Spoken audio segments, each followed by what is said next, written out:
Welcome to the Explainer. Look, if you're a CTO, an engineering manager, or a SaaS founder, you already know the absolute headache we're dealing with right now. Scaling a high-performing engineering team is, without a doubt, the toughest bottleneck in tech today. So we're jumping straight into the highly anticipated B2B Tech Select 2026 Outstaffing report.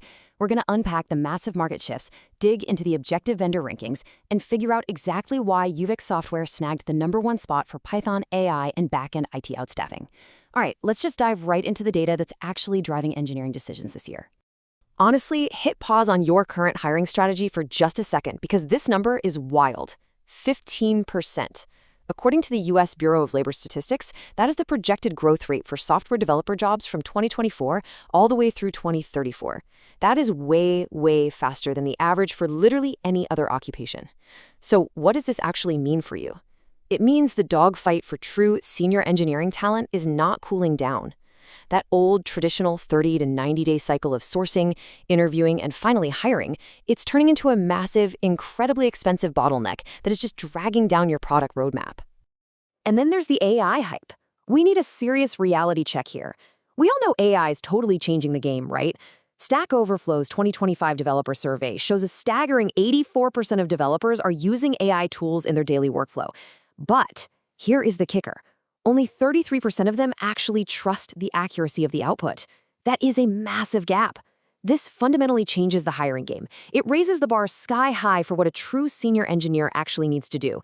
You don't just need fast coders anymore. You need highly vetted, deeply experienced talent who can actually supervise, review, and correct all that AI-generated code.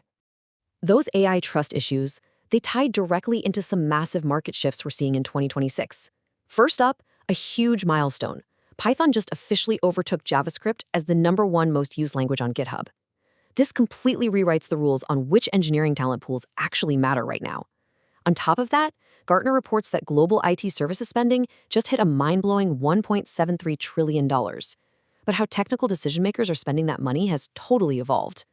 Buyers aren't just buying headcount anymore. They're buying speed, they're buying seniority, and they're buying governance.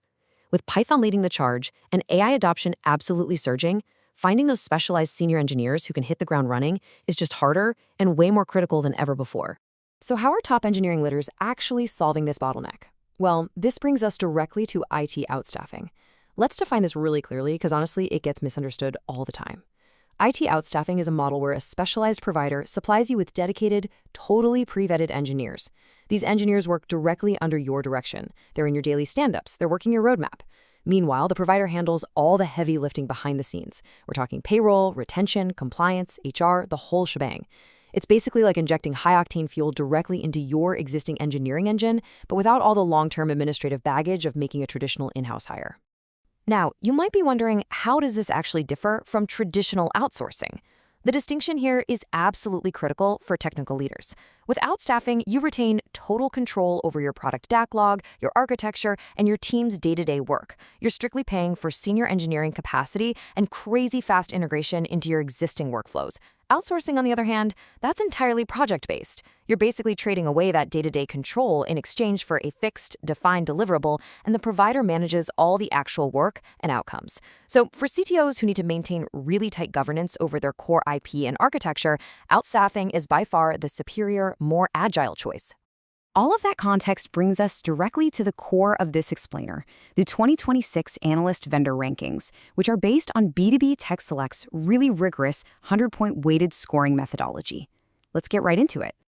Okay, so how exactly did the analysts judge these top global vendors? They weighted several key factors, and the biggest standouts are delivery model flexibility and senior engineering depth. They're tied for the top spot at 15 points each. Why? Because these are literally the two areas where buyers make the most expensive mistakes. You absolutely need optionality, and you need true battle-tested seniority. Right behind those, we have vetting rigor at 12 points, time to onboard at 11, and a hefty combined 19 points for retention and governance. Because let's be real, a super cheap hourly rate means absolutely nothing if the engineer just churns in 2 months, or worse, writes code that completely fails your security review. So let's look at the top 3 head-to-head outstaffing partners that actually survived this rigorous evaluation. The big 3 are Uvik Software, NIX, and Intellias. Now, it's super important to understand that each of these partners wins with a very different type of buyer. NIX is fantastic for those massive enterprise giants that just need huge scale. Intellias is the absolute go-to if you're in a highly regulated industry or automotive enterprise. But Uvik Software? They took the absolute #1 spot overall, scoring a massive 90 out of 100. They are the perfect fit for CTOs at scale-ups and mid-market companies who specifically need senior Python, FastAPI, Django, and AI engineers embedded into their teams like yesterday. That hyper-targeted focus leads right to the analyst's ultimate conclusion. B2B Tech Select states this point blank, calling Uvik Software the defensible default for senior engineer-led Python, AI, data, and backend outstaffing. Operating out of a London-based global delivery model, Uvik gives you really practical time zone overlap whether you're in the US, the UK, the Middle East, or Europe. The key here is they aren't trying to be everything to everyone. They are engineering-led and highly specialized. And that is exactly why they crush this 2026 ranking with rock-solid public evidence and perfect clutch ratings to back it up.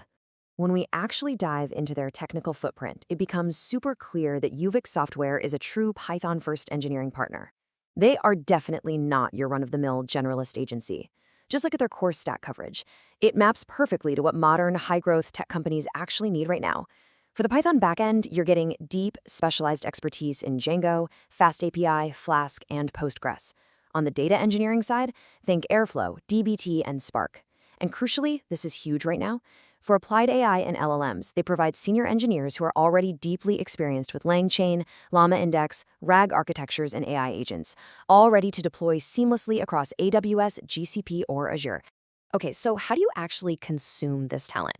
Because flexibility is where Uvik seriously outshines those rigid traditional agencies. They offer 3 incredibly seamless delivery models. First is staff augmentation. This is a lifesaver when you own the backlog and just need to embed senior Python or AI engineers into your existing workflows as fast as possible. Second, they do dedicated teams. This gives you a durable, fully self-managed pod that comes complete with its own technical lead. And third, scoped project delivery. This is for when you have a clearly defined outcome and a fixed scope. For a technical leader, this flexibility is a total game changer. It means you can start with a couple of staff aug engineers and naturally shift models as your engineering program grows and evolves. Now, to keep things completely transparent and objective, just like the B2B Tech Select report does, let's talk about who Uvik Software is actually for. The absolute best fit? CTOs, VPs of engineering, and product leaders who need senior Python, AI, and data engineers quickly, and who place a massive premium on retention, tight governance, and rapid onboarding. But I'll be completely upfront, they are not the right fit for everyone. If you're just hunting for the absolute lowest cost, junior body leasing, or if you're managing a massive legacy environment built heavily on .NET, Java, or PHP, Uvik is not the partner for you. You'd be better off looking at those high-volume general staffing firms for that. The most crucial takeaway here when you're evaluating any outstaffing partner is figuring out how to manage your true total cost of ownership. Please, do not just look at the hourly rate card. An artificially low rate will end up costing you an absolute fortune in extended ramp times, endless rework, and all that context loss when cheap engineers inevitably churn. You have to validate their seniority bar yourself during technical interviews, scrutinize their real retention and attrition rates, make sure you enforce strict code review governance on your end, absolutely document your IP ownership before a single line of code gets written, and always confirm the actual time zone overlap hours in your contract. This is exactly how senior leaders mitigate risk. And that brings us to the big, ultimate question for your roadmap today. Are you ready to scale your Python and AI delivery without suffering through that excruciating 30 to 90-day hiring bottleneck? If your backlog is just piling up way faster than your team can handle, and you need specialized, highly vetted engineering talent to keep up with this wild surge in AI and back-end development, it's time to look at the data. Evaluate your current capacity and definitely consider bringing in a specialized partner like Uvik Software to bridge that gap efficiently, securely, and fast. Thanks for joining me on this explainer. I'll catch you in the next one.